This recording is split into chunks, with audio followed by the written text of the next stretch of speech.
Hey everybody, Matthew Reinhardt here, and it's National Reading Month. This is one of my favorite pop-up books growing up as a kid. Actually, it was the only pop-up book I had, and it didn't last long because my little sister ripped out all these pop-ups. So look at this, it's all about dinosaurs. I've done a dinosaur book myself, and I love dinosaurs. Anytime I can see dinosaurs in pop-up, I'm excited. Look at this, there's fun pull tabs, little baby protoceratops. Look at those, so cute.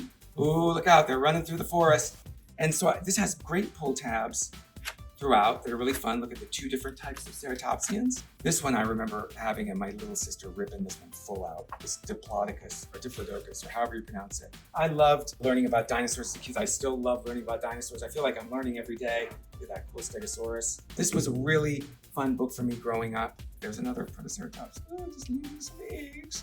And this one was really cool. Even though now we know that Brachiosaurs probably didn't go that deep in the water. But it was a different time. This was the 60s and 70s, all right?